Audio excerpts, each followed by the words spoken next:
Hey, I remember you. What is up, nerds and nerdettes? Welcome back to The Pull. I am your host, AJ Kunze, and it is so good to be back. I don't know if you guys noticed, but Video Game Time Machine was the only comic book based YouTube channel that was brave enough to take their vacation during San Diego Comic-Con. So I missed Comic-Con and I missed the 2 weeks worth of books. So let's take some time in this intro just to catch up on some stuff that I missed. Bunch of movie trailers and a bunch of comic books. And that's pretty much it. Only 2 books that I missed that I really want to mention is make sure you're reading the new Invader Zim book. It's exactly how I remember the show and it's great. And make sure you check out the Secret Wars version of Civil War because holy cow. It's significantly better than I thought it was going to be, and it's probably the best Secret Wars book, so don't miss that one. As far as Comic-Con's concerned, I don't really feel like I have a lot to add that the rest of the internet didn't already say to death. Just a lot of really cool trailers. And a quick note to DC, if you don't want people to film your trailers, stop doing things that reward them for filming your trailers, like releasing HD versions of the hidden trailers that they filmed. I don't know what they were thinking doing that, but thank you, I guess. Pretty much is guaranteed that everyone is going to release pirated versions of everything you release from now on. First up on the docket is Empty Zone number 2. I obviously have a lot of hot buttons when it comes to comic books. There's certain things I criticize books over and over again for doing. Let's see. Being overwritten, developing overly cliche science fiction futurescapes, being written by Alice Cott. But one of the things I criticize books the most often for is being unclear and confusing. It is a difficult medium to communicate your stories in. You have 22 pages, you only have a certain number of panels, you only have a certain number of frames of action that you can show. Writers have to be confident in artists that when they're not actually seeing their work as they're writing. I can imagine it's easy to create something a little confusing. And The Empty Zone would be a tremendous example of a book that is just really, really confusing. Let's just take a quick trip through the plot. So we're hanging out, cruising with Lenny Kravitz. All right, I'm on board. Oh, wait, never mind. I guess we're looking at Slender Man through a Hal peephole. All right. Oh, never mind. Shit, my bad. We're actually with Jason Statham in a tar pit. Nope. Okay, guess we're floating. And now we're listening to Coldplay. And I guess we're going down into a basement to get a bottle of wine. Oh, sweet Berenstein Bear. Jesus, make it go away. Oh, God. Just replace it with something happy right now. Oh, that's better. Oh, God. That was like something you would see if H.R. Geiger injected liquid Silent Hill into your amygdala. As you can see by that incredibly compelling PowerPoint presentation, Empty Zone is a very confounding book. It is not terribly interested in making sure that you're engaged in a linear plot.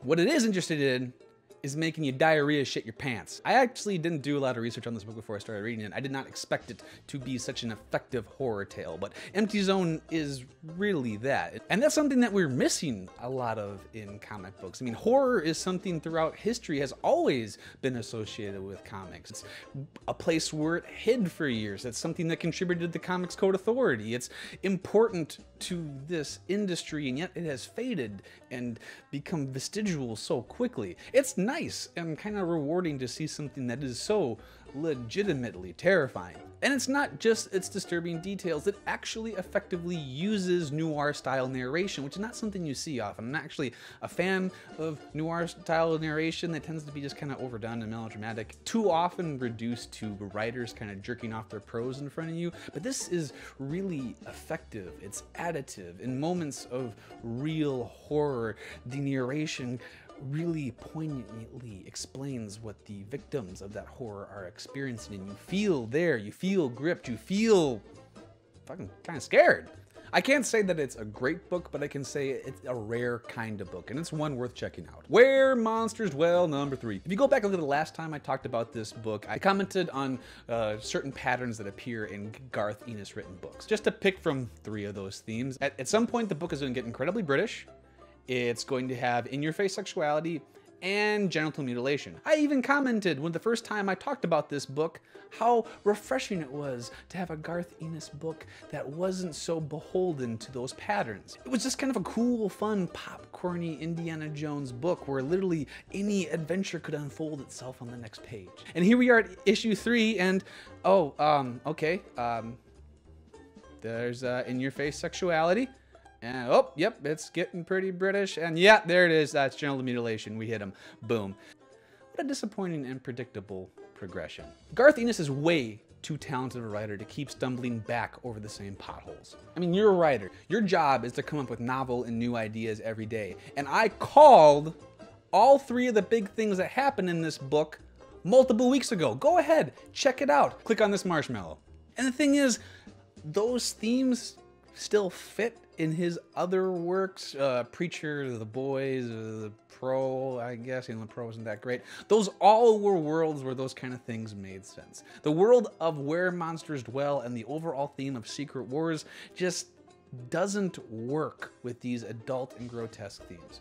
Now, this isn't a big book that's big on like actually showing areolas and blood, but still, those themes are distracting. This was a fun, broad, popcorny story. And Garth Ennis was feeling at home because he is such a talented writer and he was executing things so well. And then all of a sudden he introduces the Seaman Farm and boom, we're back to fucking exactly where I expected we were gonna be. Listen, when you take away the fun, free-spirited and innocent qualities this book had, all of a sudden the things that you used to like let go of become more glaring. All of a sudden I noticed the main characters are so narcissistic that they could guest star on Always Sunny in Philadelphia. I noticed that while this story has a definite and clear destination, no one really gives a fuck about it. They're just kind of wandering around and letting things happen. No one shows any initiative. Mannequins that are having snowballs thrown at them have more active forward momentum in their lives than these characters. So everything fell apart so quickly. Now, this is not damnation for this book. These are easy things to sort of annex out of future issues.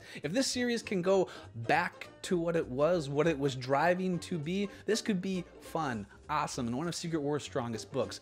But if it's going to trespass into themes that do not fit in its world, it's always going to be an awkward, clunky, and unsatisfying piece of work. Okay, listen, so yes, this is going to be another serious review, sorry. I read comic books most of my life growing up, and then there was about a 3 to 5 year period, I don't remember exactly how long, where I just didn't read anything. I kind of just fell out of love with comic books. I had to go, it was after college, and I just kind of had to go be an adult for a while, I guess. It's overrated. It's got benefits. But when I got out of boot camp, I didn't have a whole lot to do. You're kind of isolated and a million miles away from everything. You don't have a car, and all you got is money and time. So I just bought comic books on Comixology and read them on my crappy little netbook. And the one book that reminded me how much I love comic books, the one book that made me fall back in love with this medium that I'm now trying to write about and talk about for a living, was Matt Fraction's Hawkeye. It was just so immediately connective to me. It was heartfelt and so funny and so beautifully designed, dripping with personality and heart. It was unlike not only any comic book I'd ever read, but any sort of media I'd ever consumed. It was so unique and bright and engaging. And this week, it comes to an end.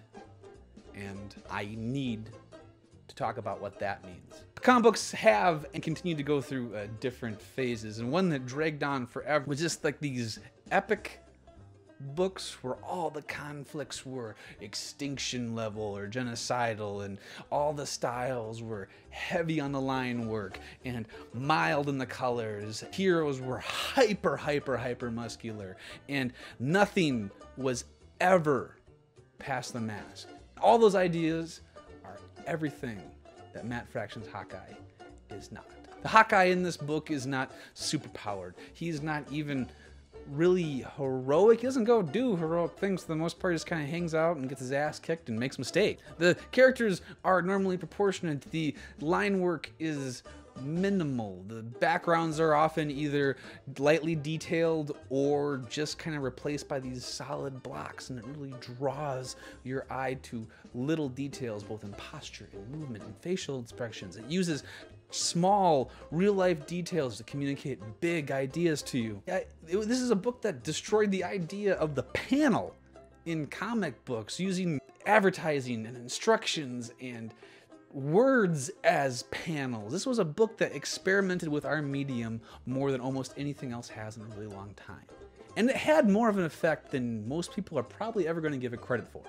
As much as it could, it pulled us out of that thing I was talking about with the over-muscled characters and big world-ending conflicts. I mean, that'll always be part of comic books, but it opened publishers' eyes a little bit, mostly Marvel. And it kind of showed them that smaller, more personal, more behind-the-mask sort of stories can work and work really well. I mean, without Hawkeye, we wouldn't have things like Charles Soule's She-Hulk, or Superior Foes of Spider-Man, or Nick Spencer's Ant-Man. Those are all kind of books that grew out of the effect that Hawkeye had on the industry. Because no book is like Matt Fraction's Hawkeye. No book will ever be like Matt Fraction's Hawkeye. Sorry if that got a little serious and a little drier than I normally get, but so is life, I guess. I would love to hear from you guys what run or what series had the biggest impact on you, your life, or you as a comic book fan. Please leave that in the comments below. I really, really want to have discussions about that. What did you think of Matt Fraction's Hawkeye run? Did you love it as much as I do? You just think it was okay? Are you wrong and you hate it? Please let me know. Again, this is a conversation I'm really excited to have with you guys. I'm out of whiskey, so I guess it's time to pull these.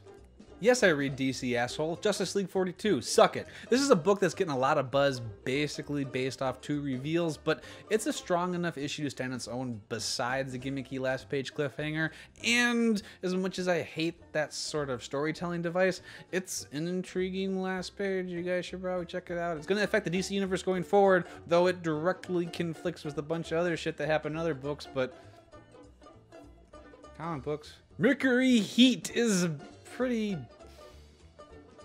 unremarkable science fiction book. There's some cool ideas and a fairly deep main character, and there's competent writing behind it, so it could turn into something. Keep an eye on it. But I can't recommend it based off its first issue. Hail Hydra! Now, Hail Hydra #1 basically is a continuation of Rick Remender's Captain America run, and Rick Remender is going to be taking some time off from writing at Marvel after Secret Wars is concluded. So if you want your Rick Remender fix in Marvel, this is pretty much your only choice. Ant-Man Annual #1. Now, annuals usually don't have that big of an effect on the greater scope of a character. They're supposed to be kind of fun one-off stories, but this one has huge implications on the Ant-Man character and sort of Ant-Man mythos going forward. So if you're an Ant-Man fan, which pretty much everyone is going to be after this Friday, then you probably should read this book, because nothing's going to be the same again after it. Secret Wars Battleworld. Now, I've been a big fan of this book. It's been delivering some really cool sort of one-off stories, but this is by far its weakest issue. Both stories are sort of really boring and don't really present much past one joke each. This is definitely one worth skipping. Oh, Killstrike is actually finally starting to find its voice. It's still a book that is way too eager to point out how funny it is, and it makes fun of hipsters by being hipster. This is a book that sort of teases and points out some of the more embarrassing moments in comic book history. So as a fan of this genre, it's kind of an interesting and retrospective read. The fiction gets significantly better in issue 2. Maybe this book that I was ready to dismiss after issue 1 is going to end up to be very interesting. Watch me be super effective. Drifter, Roche Limit Clandestiny, and Secret Identities all have new issues. All are super underrated, super well executed sci-fi books. Read all of them now. And lastly, The Mantle. A lot of books really hit their stride this week, and The Mantle was one of them. This book was built on a great concept, and this concept is finally starting to hit the point where it's fully fleshed out and really showing what it's capable of. Boom, we're back, not even a little bit rusty. What? Someday I'm gonna do that and break that fucking tablet. This is good to be back, guys. I had a great vacation. It was amazing seeing my girlfriend. It was amazing just sort of drinking and lighting off fireworks and having a good time with my buddies, but I missed you guys. I missed doing this. I missed working. I missed being part of the comic book scene. And it's so good to be back. Of course, guys, make sure you're doing the liking and the fucking sharing and subscribing and all that good sort of stuff. But really, make sure you guys are commenting. I missed talking to you guys. If there's anything about Comic-Con this year that I didn't comment on during the intro and that you want to know my thoughts on or you just want to talk about, go ahead and leave in the comments below and you and I'll catch up. I know this is part of the episode where I do the, for every new subscriber we get, I'll do one kind of funny joke. But I'm actually going to do one that I actually will do for every new subscriber we get this week. For every new subscriber we get this week, I will take one shot right away in the intro of next episode. So if we get a lot of subscribers, we could end up with a real sloppy, goofy show next week. Anyway, thank you guys for watching. Make sure you come back next Sunday and every Sunday till enough time for another episode of The Pull. Now get out of here and go read comics. God, it's good to say it again.